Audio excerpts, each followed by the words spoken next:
ஏற்கனவே நீதிமன்றங்கள்ல பாத்தீங்கன்னா கோவில்களுக்குள்ள மொபைல் போன்கள் அனுமதிக்க கூடாது அப்படின்ற ஒரு ஆர்டர்ஸ் இருக்கு.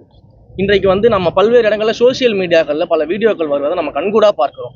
நிறைய கோயில்கள் நிறைய பேர் சொல்லலாம் இதெல்லாம் முன்னாடியே இருக்கிறத திரும்பவும் அறிவிச்சிருக்காரெல்லாம் நேற்று சில பேர் கேலி கிண்டல்லாம் பேசிக்கிட்டு இருந்தாங்க.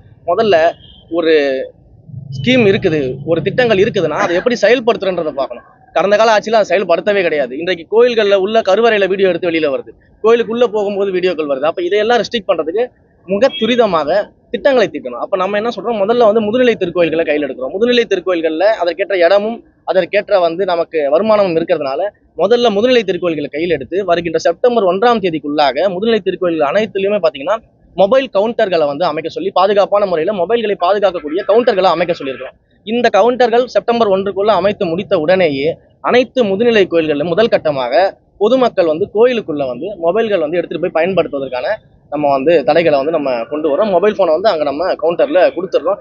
தயவு கூர்ந்து அனைத்து மீடியா நண்பர்களுக்கும் நான் ஒரு சின்ன கோரிக்கை வச்சுக்கிறேன். இதன் மூலமாக மக்களுக்கும் ஒரு கோரிக்கை வைக்கிறேன். நாம கோயிலுக்குள்ள சாமி கும்பிட போறது நம்முடைய மன நிறைவுக்காக போறோம், நம்முடைய மன அமைதிக்காக போறோம். அப்படி இருக்கும்போது கோயிலுக்குள்ள மொபைல் போன் பயன்படுத்துவது அப்படின்றது தேவையற்ற ஒன்று. கோயிலுக்குள்ள மொபைல் போன்களை பயன்படுத்துவது, போட்டோ எடுப்பது, வீடியோ எடுப்பது தேவையற்ற ஒன்று. நம்ம இறைவனை தரிசிக்க போறோம். அப்ப நம்முடைய எண்ணங்கள் எல்லாம் இறைவன் மேல இருக்கணும். நம்ம எந்த அமைதிக்காக வந்தோம், என்ன பிரார்த்தனைக்காக வந்தோமோ அதன் மேல நம்முடைய கவனம் இருந்தா மிகச் சிறப்பாக இருக்கின்றது. அதே போல பத்திரிகையாளர்களுக்கும் மீடியா நண்பர்களுக்கும் இதன் வாயிலாக ஒரு சின்ன ரிக்வஸ்ட்டை வச்சுக்கிறேன்.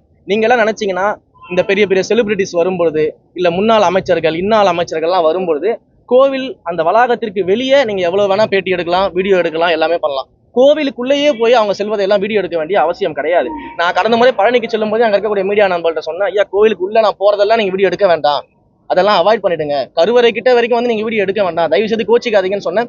மீடியா நண்பர்களுடைய ஒத்துழைப்பு இதற்கு உண்மையிலே தேவைப்படுகிறது.